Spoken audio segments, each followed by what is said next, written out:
እንዲህ በፍጥነት በምትጓዝ ከተማ ውስጥ እየኖሩ የልብ መረጋጋትን ማግኘት የተለየ ምቾት ነው። ሰላም የሚሰጥ የምቾት ስፍራ ለቤተሰቦ ኩራት ሲሆኑ ነገ መረጋጋትን ካለሙ ወይም በቀላሉ የተሻለ ህይወት መኖር ካሻው የአኮያ ቤቶች መገኛ አድራሻው ናቸው። የት ሰፈር ነኝ ማለት ይፈልጋሉ? ፒያሳ ወዳጅነት ፓርክ በሶስቱም ሳይቶች ወይስ ሳር ቤት ካናዳ ኤምባሲ አሊያም ሰሜን ማዘጋጃ? ወደ ቤትዎ ለመግባት ይህን ቁጥር ይጫኑ 0979 22 22 25። የአኮያን ቤት ሲገዙ የኢትዮጵያ አየር መንገድን ሼባ ማይልስ ጎልድ አባልነት በክብር ይቀበላሉ። አኮያ ፕሮፐርቲስ የኢትዮጵያ አየር መንገድ ሼባ ማይልስ የሪል ስቴት የመጀመሪያው ፕላቲነም ፓርትነር።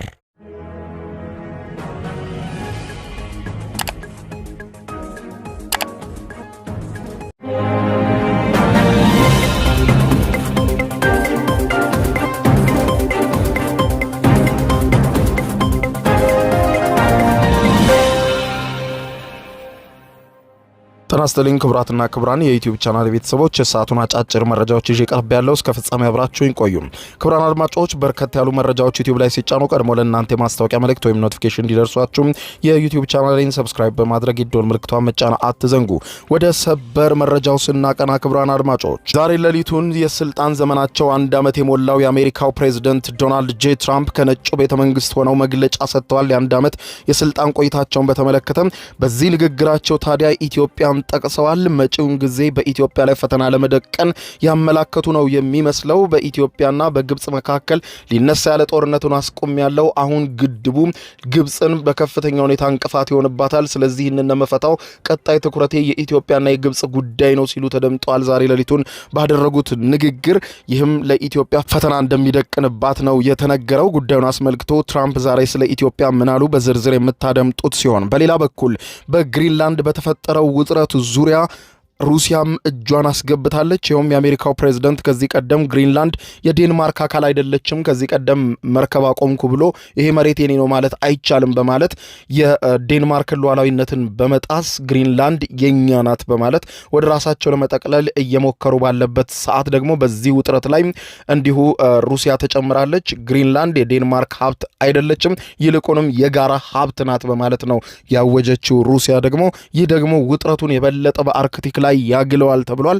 ጉዳዩን በተመለከተ በስፋት የምታደምጡት መረጃ ይኖራል፣ መደመጥ ያለበት ነው። እስከ ፍጻሜ ቆዩ። ዝርዝር መረጃውን አድምጡ ግብዣዬ ነው። ወደ መረጃዎቹ አለፍኩ፣ አብረን እንከታተለው። በቅድሚያም የአሜሪካው ፕሬዝዳንት ዶናልድ ጄ ትራምፕ ወደ ስልጣን ዳግም ከተመለሱ በኋላ ዓለምን የሚንጡ በርካታ ውሳኔዎችን በማስተላለፍ አሁንም በመንበረ ስልጣናቸው የዘገባ በተጠናከረበት በዛሬው ዕለት 1 ዓመት በመንበረ ስልጣኑ ላይ አስቆጥረዋል። ይህንን በተመለከተ በነጩ ቤተ መንግስታቸው ወይም በዋይት ሃውስ ሆነው ያለፈውን 1 ዓመት የስልጣን ዘመናቸውን በተመለከተ ዝርዝር መግለጫ ሰጥተዋል። ፕሬዝዳንቱ በመግለጫቸው በተደጋጋሚ የሚሉትን በኢትዮጵያና በግብጽ መካከል ሊነሳ የነበረ ጦርነትንና ሌሎችም 8 ጦርነቶችም በስልጣን ዘመኔ በጉልበቴ አስቆሚያለሁ ሲሉ ተደምጠዋል። ፕሬዝዳንቱ በተለይም በኢትዮጵያና በግብጽ መካከል ስለነበረው ውጥረትና ስለ ታላቁ የኢትዮጵያ ህዳሴ ግድብ የገንዘብ ምንጭም ያልተጠበቀና አነጋጋሪ አስተያየት ነው ዛሬ ሌሊቱን የሰጡት። ፕሬዝዳንቱ ባደረጉት ንግግር ዓለም ወደ አደገኛ ጦርነት እያመራች በነበረበት ወቅት ጣልቃ በመግባት ሁኔታዎችን ማረጋጋት ችያለሁ ሲሉ ተደምጠዋል። በዚህም በካምቦዲያና በታይላንድ በኮሶቮና በሰርቢያ በኮንጎና በሩዋንዳ እንዲሁም በፓኪስታንና በህንድ መካከል የነበሩ ግጭቶችም እንደ ምሳሌ ማንሳት ይችላል ያሉት የአሜሪካው ፕሬዝዳንት ዶናልድ ጄ ትራምፕ በተለይም ፓኪስታንና ህንድን በተመለከተ ሁለቱም የኒውክሌር ኃይል የታጠቁ ሀገራት ከመሆናቸው አንጻር ነገሮች ወደ ኒውክሌር ጦርነት ሊያመሩ ነበረ ያሉት ትራምፕ የፓኪስታን ጠቅላይ ሚኒስትር ፕሬዝዳንት ትራምፕ የ10 ሚሊዮን ሰዎችን ህይወት ታድገዋል ሲሉ መናገራቸውን እንደምንጭ ጠቅሰዋል። ትራምፕ በዛሬው ንግግራቸው ትኩረት ከሰጧቸው ጉዳዮች መካከል አንዱ የኢትዮጵያና የግብጽ አለመግባባት መሆኑን ገልጸው ኢትዮጵያና ግብጽ በግድቡ ምክንያት ሊዋጉ ነበረ፣ እኔም እንዲያቆሙ አደረኳቸው፣ በኔ ኃይል ነው ሁለቱ ሀገራት ውጊያቸውን ያቆሙት ሲሉ ተደምጠዋል። ፕሬዝደንቱ ስለ ታላቁ የኢትዮጵያ ህዳሴ ግድብ ግንባታ የፋይናንስ ምንጭም የሰጡት አስተያየት እንዲሁ አነጋጋሪ ሆኗል። በዛሬው ሌሊት ትራምፕ ለግድቡ ማን እንደከፈለ ታውቃላችሁ? አሜሪካ ናት የከፈለችው፣ በዓለም ላይ ትልቅ ግድብ ይመስለኛል በማለት ግድቡ በአሜሪካ የገንዘብ ድጋፍ የተገነባ እንደሆነ ከዚህ ቀደም ተናግረው በርካቶችን ያወዛገበ ንግግራቸውን ደግመውታል። አያይዘውም ይህንን ማን ፈቀደ? ምናልባትም ዲሞክራቶች ፈቅደውት ሊሆን ይችላል ሲሉ የቀድሞ አስተዳደሮችን ሲተቹ ተደምጠዋል። ከእያንዳንዱ ኢትዮጵያዊ ደሞዝ ተፈልቅቆና ተዋጥቶ የተገነባው ታላቁ የኢትዮጵያ ህዳሴ ግድብ በአሜሪካ እንደተገነባ አስመስለው ለማቅረብ የሞከሩት የአሜሪካው ፕሬዝደንት ዶናልድ ጄ ትራምፕ ንግግር በድጋሚ መደገሙ በርካታ ኢትዮጵያውያንን አሳዝኗል። ግድቡ የናይል ውሃ ፍሰትን እንደሚያስቆም የሚናገሩት ፕሬዝደንት ዶናልድ ጄ ትራምፕ ግብጽ በናይል ላይ በቂ ውሃ የላትም፣ ናይልን ለመዝናኛ ለጉዞና ለቱሪዝም ትጠቀምበታለች በማለት የግብጽን ስጋት አጉልተው ሲናገሩም ተደምጠዋል። ለግድቡ ማን እንደከፈለ ታውቃላችሁ ወይ? አሜሪካ ናት የከፈለችው። በዓለም ላይ ትልቁ ግድብ ይመስለኛል። ግድቡን ገነቡ ኢትዮጵያውያኑ። እኔም ይህ እንዲሆን እንዴት ፈቀዳችሁ በማለት ጠየኳቸው የቀድሞ አመራሮችን። ለምን እኛ ይህንን እናደርጋለን? እኛንን ፋይናንስ ያደረግነው ግድቡን። ይህች ሀገር አላውቅም፣ ማን ለኢትዮጵያ ገንዘብ እንደሰጠም አላውቅም። የቀድሞ አመራሮች እንደሚሆኑ እርግጠኛ ነኝ። ስለዚህም ግብጽ በመሰረቱ በናይል ላይ በቂ ውሃ የላትም። እናም ያንን ውሃ ለብዙ ነገሮች ይጠቀሙበታል፣ ለመዝናኛ፣ ለጉዞ፣ ለቱሪዝምና ለሁሉም ነገር ማለቴም አላውቅም። ትልቅ ግድብ አላቸው። አሁን ያንን ጉዳይ መፍታት አለብን። ዋነኛ አጀንዳዬ የኢትዮጵያና የግብጽ ጉዳይ ነው ሲሉ ተደምጠዋል። በዚህ ንግግራቸው የግብጽን ተደጋጋሚ ትርክት ሲናገሩት ተሰምተዋል። በመጨረሻም ለዓመታት ሲካሄድ የነበረውን የአርሜኒያና የአዘርባይጃንን ጦርነትም በኦቫል ኦፊስ ባደረጉት ውይይት እንደፈቱት የገለጹት ፕሬዝደንት ትራምፕ የሩሲያው ፕሬዝደንት ቭላዲሚር ቭላዲሚሮቪች ፑቲን ሳይቀሩም ይህንን ጦርነት እንዴት ልትፈታው ቻልክ? እኔ ለ10 ዓመት ሞክሬ ያልተሳካልኝም በማለት አድናቆቱን ጭምር ፑቲን ገልጾልኝ ነበረ ሲሉ ትራምፕ ራሳቸውን ባሞገሰው የዛሬ ሌሊቱ የአንድ ዓመት የስልጣን ቆይታቸውን በተመለከተ ባሰሙት ንግግራቸው ላይ ተደምጠዋል። ተንታኞች እንደሚሉት የአሜሪካው ፕሬዝደንት ዶናልድ ጄ ትራምፕ ከቀናት በፊት ለግብፁ ፕሬዝደንት አብዱል ፈታህ አልሲሲ የጻፉት ደብዳቤና አሁን ደግሞ የግብፅን ትርክትና መሰረት የሌለውን ንግግር ሲናገሩ መደመጣቸው በእርግጥም በቀጣይ አጀንዳቸው የኢትዮጵያና የግብፅ ጉዳይ እንደሆነ አስረግጠው መናገራቸውን ተከትሎ ምናልባትም በኢትዮጵያ ላይ ከባድ ጫና ሊያደርጉ እንደሚችሉ ከወዲሁ ይጠበቃልም ተብሏል። ይህ በዚህ እንዳለ የአሜሪካው ፕሬዝደንት ዶናልድ ጄ ትራምፕ ወዲያ ደግሞ ግሪንላንድን ወደ አሜሪካ ጠቅልላታለሁ በሚለው አቋማቸው አውሮፓውያንን ማንቀጥቀጥ ከጀመሩ ዋላ ደር ብለዋል። ይህንን ተከትሎ የአሜሪካው ፕሬዝደንት ዶናልድ ጄ ትራምፕ በሰጡት በዚህ መግለጫቸው የግሪንላንድን ነገር በተመለከተ የምላችሁ አንድ ነገር ነው፣ ፈጽሞ የማልቀይረውም የማላቆመውም አቋሜ ነው ሲሉ ተናግረዋል። አቋሜን አልቀይርም ያሉት ዶናልድ ትራምፕ በቅርቡ ያውም በጣም በቅርቡ ወደ አሜሪካ ትጠቃልላለችም ሲሉ ተደምጠዋል። የአሜሪካው ፕሬዝደንት ዶናልድ ጄ ትራምፕ ሲናገሩ ይህ ሁሉ ጩኸት እኛ ግሪንላንድን ስለፈለግን አላስፈላጊ ነው፣ ቦታው ደግሞ የዴንማርክ አይደለም ሲሉ ቃል በቃል ተናግረዋል። እኛ የዓለም ስጋት አንሆንም ያሉት የትራምፕን ንግግር ደግፈው የታዩት የአሜሪካው ግምጃ ቤት ኃላፊ ሲናገሩ ስለ ግሪንላንድ በአውሮፓውያን በኩል የተፈጠረው ጩኸት አላስፈላጊ ሲሉ አጣጥለውታል።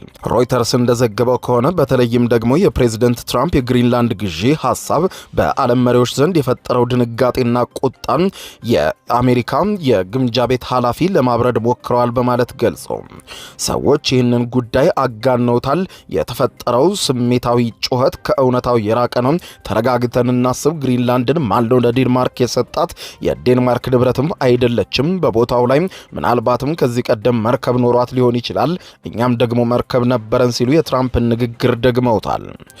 ፕሬዚደንት ትራምፕ ከዚህ ቀደም ግሪንላንድን ከአሜሪካ ጋር ለመቀላቀል ወይም ለመግዛት ፍላጎት እንዳላቸው በይፋ መናገራቸው አይዘነጋም።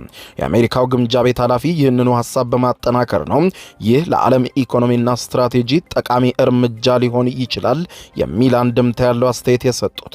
አሜሪካ ጉዳዩን በዲፕሎማሲና በገንዘብ ኃይል የመፍታት ፍላጎት እንዳላትም ከንግግራቸው መረዳት ተችሏል። ይህ በዚህ እንዳለ ከአሜሪካ ጋር ሆድና ጀርባ የሆኑት ሩሲያ ደግሞ አውሮፓውያንን ክው ያደረገ አስተያየት ነው የሰጠችው። ግሪንላንድን በተመለከተ ሩሲያ አስተያየት እንድትሰጥ የተጠየቀች ሲሆን የሩሲያ ቀዩ ቤተ መንግስት ቃል አቀባይ ዲሚትሪ ፔስኮቭ በጉዳዩ ዙሪያ ምን ይላሉ? አሜሪካ ግሪንላንድን ለመጠቅለል እያሰበች ነው። አሜሪካ የዴንማርክ ሉዓላዊ ግዛትን በመውረሯ ሩሲያ ምን አስተያየት አላት በሚል ተጠይቀው ነበር። የሩሲያን አቋም ሲናገሩ ጋዜጠኞቹ በራሳቸው ደንግጠዋል። ላቭሮቭ ሲናገሩ እንዳሉት ግሪንላንድ በተፈጥሮ የዴንማርክ አካል አይደለችም፣ ሩሲያ ይህንን ነገር አታምንበትም ሲሉ ከትራምፕ ጋር የሚቀራረብ አስተያየት ሰጥተዋል። በአውሮፓና በአርክቲክ ቀጠና አዲስ የዲፕሎማሲ እሳት ለኩሷል። ላቭሮቭ በዚህ በይፋ በሰጡት አስተያየት ግሪንላንድ በተፈጥሮም ሆነ በጂኦግራፊ የዴንማርክ አካል አይደለችም ሲሉ መናገራቸው ሩሲያ ትኩረቷን ወደ አርክቲክ ሀብትና የባህር ክልል እያዞረች መሆኑን በግልጽ አመላካች እንዲሆን አድርጎታል የተባለው የሮይተርስ ዘገባ እንደሚያመለክተው ላቭሮቭ ይህንን አስተያየት በሞስኮ በተካሄደው ጋዜጣዊ መግለጫ ላይ ሰጡ ሲሆን የግሪንላንድን ታሪክና መልክዓ ምድር ስንመለከት ይህቺ ደሴት የዴንማርክ ተፈጥሯዊ አካል አይደለችም፣ ይልቁንም የአርክቲክ ቀጠና የጋራ ሀብት ወይም የራሷ ነፃ አካል ናት በሚል አንድምታ ያለው አስተያየት ሰጥተዋል። ይህንን ንግግር በተዘዋዋሪ የዴንማርክ ሉዓላዊነትን የሚፈታተንና ግሪንላንድን ከኔቶ አባል ሀገር ከዴንማርክ ለመነጠል የሚደረግ የቃላት ጦርነት እንደሆነ ተንታኞች እየገለጹ ይገኛሉ። የሩሲያ ይህንን ጉዳይ አሁን የማንሳቷና የመጠየቋ ጉዳይ በተመለከተ አስተያየት ሰጪዎች ሲናገሩ አንደኛው የማዕድን ሀብትን በተመለከተ ያነሱታል።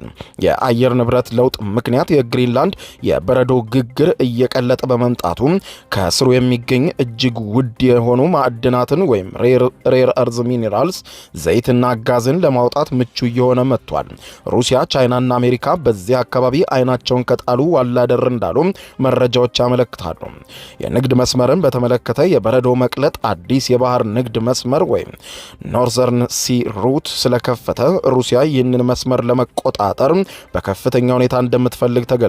ግሪንላንድ ደግሞ ለዚህ ወሳኝ ቦታ ትሆናለች። ትራምፕ ከዚህ ቀደም ግሪንላንድን ለምን ፈለጓት በሚል በተነሳላቸው ጥያቄ እኛ ባንነካት ነገ ቻይና ወይም ሩሲያ መጥተው ይወስዷታል ሲሉ የተናገሩትን ንግግር አረጋጋጭ በሆነ መልኩ ነው የሩሲያ አስተያየት የተሰጠው።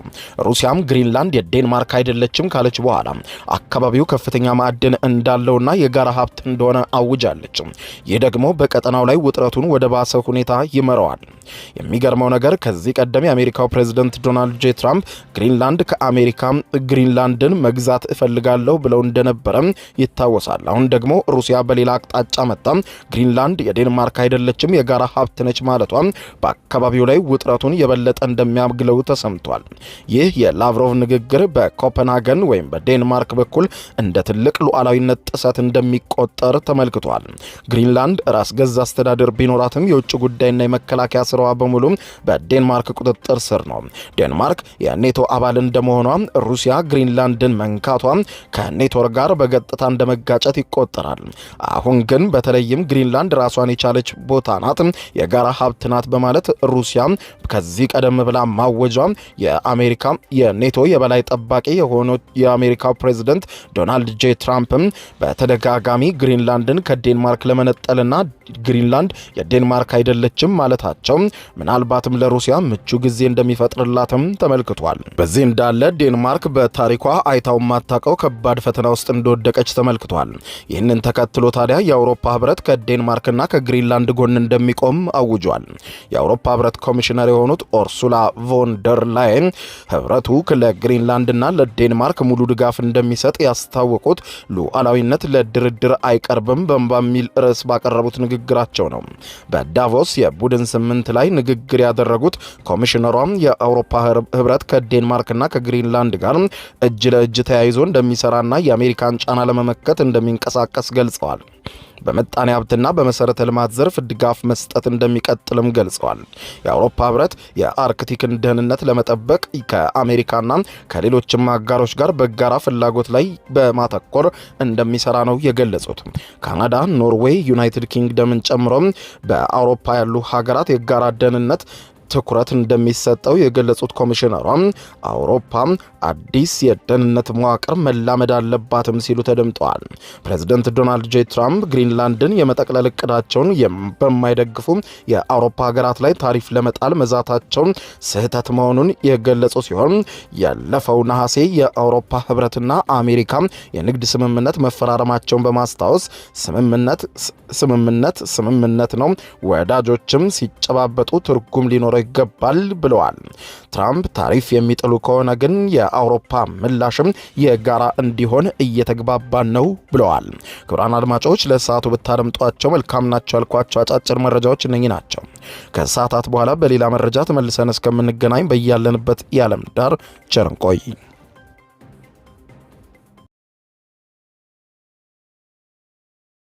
የዩቲዩብ የስኬት ሚስጥሮችን በዝርዝር የያዘው የአቤል ብርሃኑ የወይኗ ልጅ መጽሐፍ ሁለተኛ እትም በገበያ ላይ። ዩቲዩብ ለመጀመር በአጭር ጊዜ ስኬትን ለመቀዳጀት አስበዋል?